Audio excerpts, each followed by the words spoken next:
사도신경으로 우리들의 신학을 고백하겠습니다. 전능하사 천지를 만드신 하나님 아버지를 내가 믿사오며 그 외아들 우리 주 예수 그리스도를 믿사오니 이는 성령으로 잉태하사 동정녀 마리아에게 나시고 본디오 빌라도에게 고난을 받으사 십자가에 못 박혀 죽으시고 장사한 지 사흘 만에 죽은 자 가운데서 다시 살아나시며 하늘에 오르사 전능하신 하나님 우편에 앉아 계시다가 저리로서 산자와 죽은 자를 심판하러 오시리라. 성령을 믿사오며 거룩한 공회와 성도가 서로 교통하는 것과 죄를 사하여 주시는 것과 몸이 다시 사는 것과 영원히 사는 것을 믿사옵나이다. 아멘.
이 시간 우리 계신 하나님의 말씀 열왕기하 8장 1절로 15절 말씀입니다.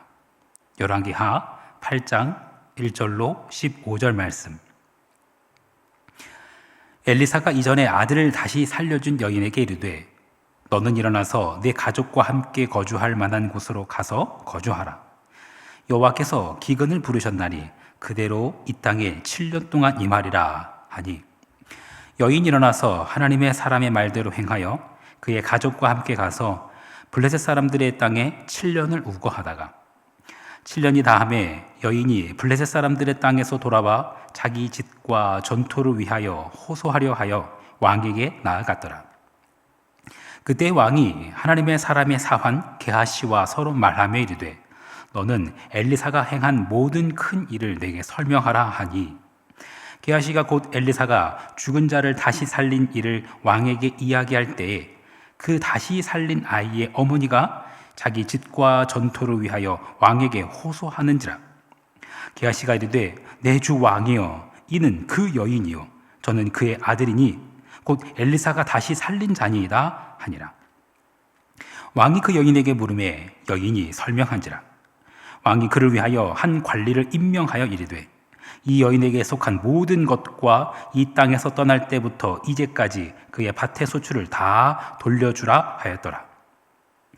엘리사가 다메섹에 갔을 때에 아람 왕 베나닷이 병들었더니 왕에게 들리기를 이르되 하나님의 사람이 여기 이르렀나이다 하니 왕이 하사엘에게 이르되 너는 손에 예물을 가지고 가서 하나님의 사람을 맞이하고 내가 이 병에서 살아나겠는지 그를 통하여 여호와께 물으라.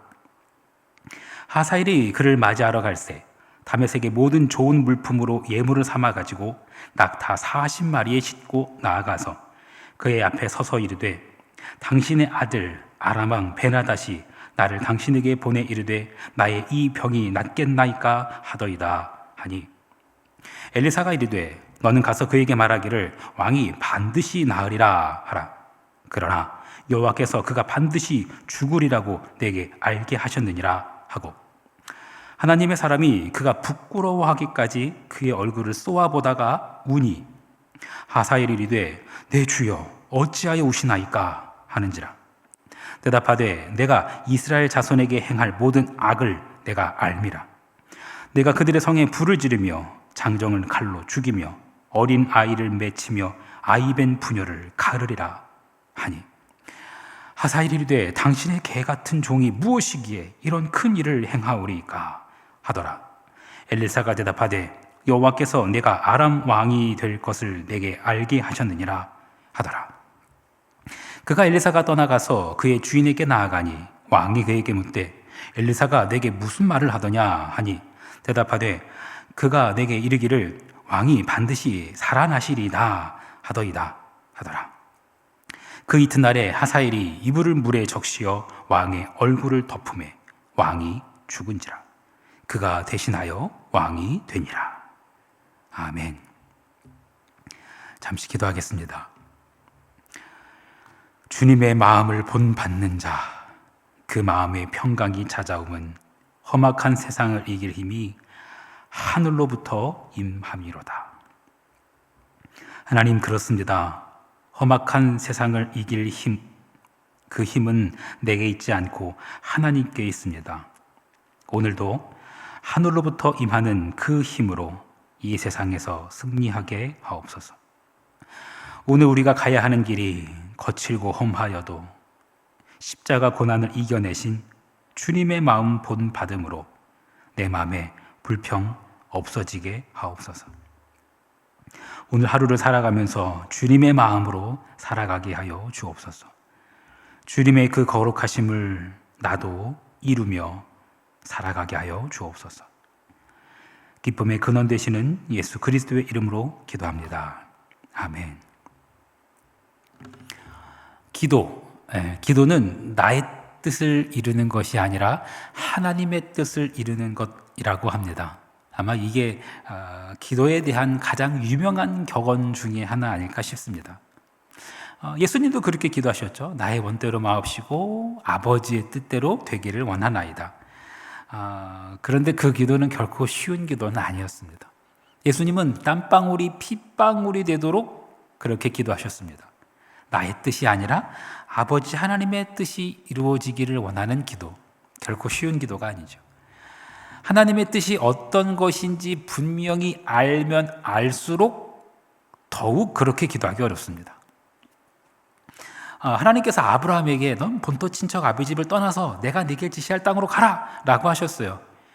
분명하기 때문에 발걸음을 떼기가 쉬웠을까요? 하나님의 명령이 분명한 만큼 그 이후에 직면하게 될 일들, 노출될 위험들, 그런 것들이 뻔했습니다. 그래서 발걸음을 떼기 쉽지 않았을 겁니다. 하나님께서 모세에게 명령하십니다. 애굽으로 가서 내 백성을 데려와라 명령하셨어요. 발걸음 떼기 쉬웠을까요? 애굽으로 가면 어떤 일이 벌어질지 뻔했어요. 그래서 발걸음을 떼기 쉽지가 않았을 겁니다. 하나님께서 바울에게 로마로 가라라고 하셨어요. 사명이 있으니까 바울이 기쁜 마음으로 가볍게 발걸음을 뗐을까요? 아닙니다. 로마에 가면 어떤 일이 벌어질지 뻔했어요. 그래서 발걸음 떼는 것이 쉽지 않았을 겁니다. 오늘 본문에 등장하는 엘리사도 똑같은 인간입니다. 사람이에요. 하나님께서 시키신 일이 있는데 거기에 순종하면 어떤 일이 벌어질지 뻔하게 보여요. 끔찍한 일이 보여요. 그 일이 일어나지 않았으면 좋겠어요. 그런데 하나님께서 정하신 일이에요. 그 일이 벌어지지 않기를 바라는 엘리사는요, 울기까지 합니다. 그 일은 바로 하사엘이 왕이 되는 것이었습니다. 오늘 본문을 다시 한번 읽어보겠습니다. 11절로 13절 말씀입니다. 하나님의 사람이 그가 부끄러워하기까지 그의 얼굴을 쏘아보다가 우니 아사엘이 이르되 내 주여 어찌하여 우시나이까 하는지라. 대답하되 내가 이스라엘 자손에게 행할 모든 악을 내가 알미라.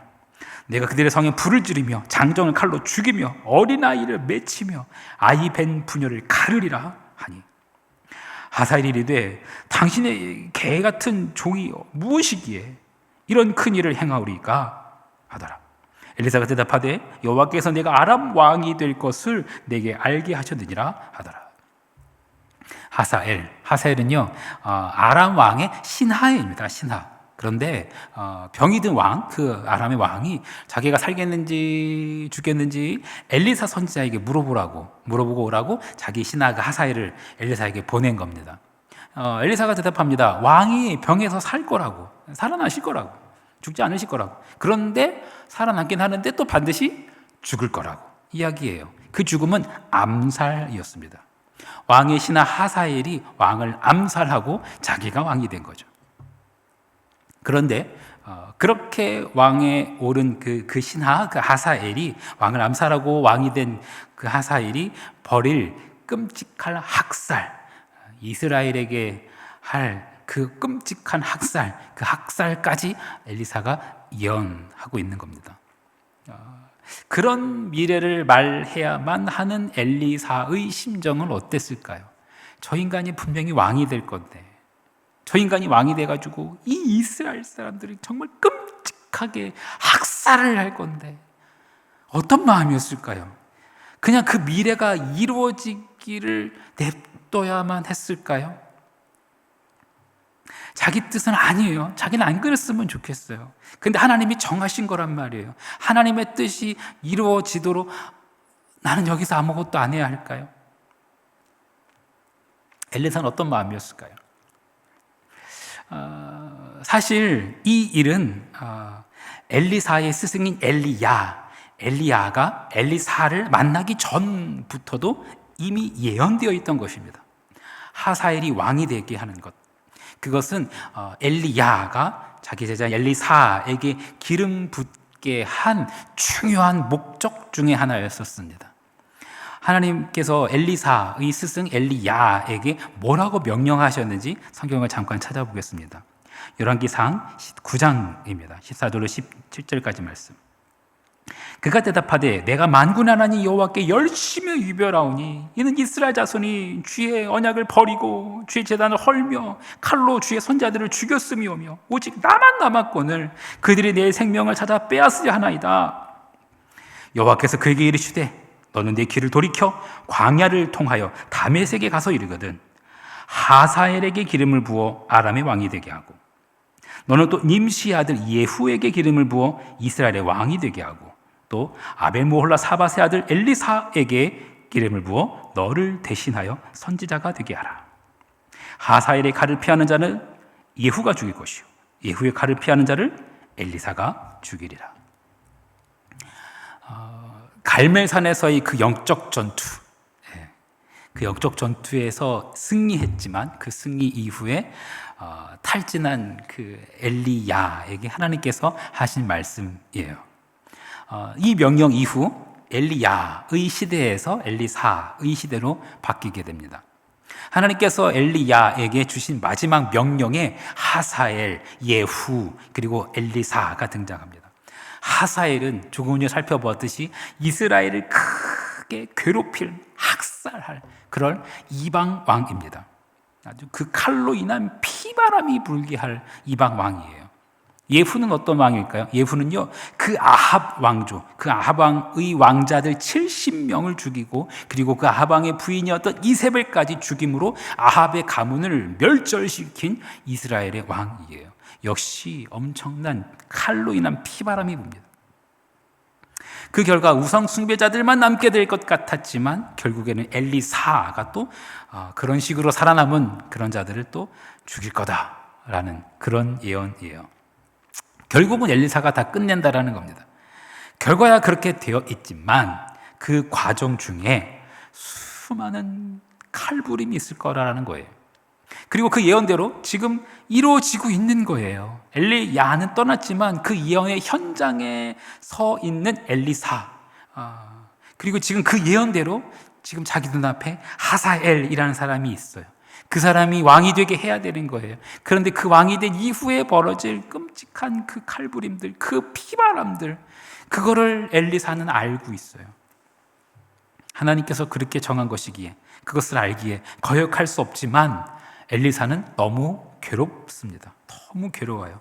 엘리사는 이스라엘에게 칼부림할 그 하사엘을 뚫어져라 쳐다봅니다. 저 인간이 우리 이스라엘에게 그렇게 피바람이 불게 할 건데 그 하사엘을 뚫어져라 쳐다봐요. 그리고 이미 정하신 역사, 하사엘의 칼부림에 쓰러질 수밖에 없을 수많은 이스라엘, 그 이스라엘을 생각하면서 눈물을 툭툭 흘립니다.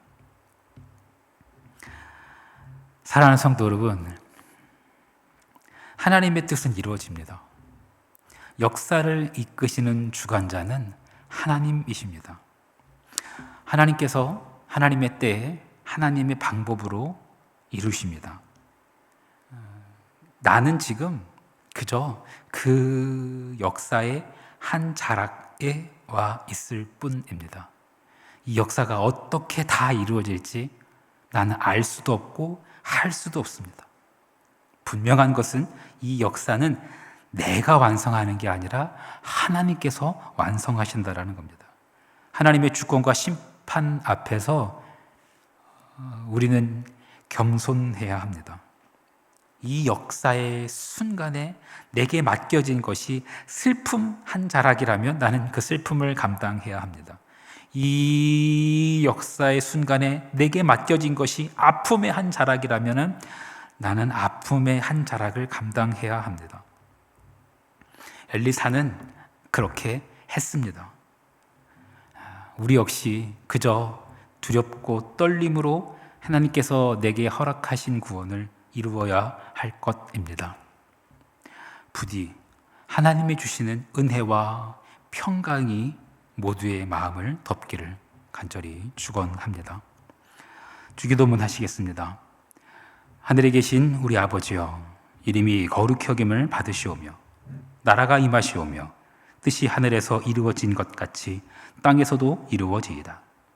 오늘 우리에게 일용할 양식을 주시옵고 우리가 우리에게 죄 지은 자를 사하여 준 것 같이 우리 죄를 사하여 주시옵고 우리를 시험에 들게 하지 마시옵고 다만 악에서 구하시옵소서. 나라와 권세와 영광이 아버지께 영원히 있사옵나이다. 아멘.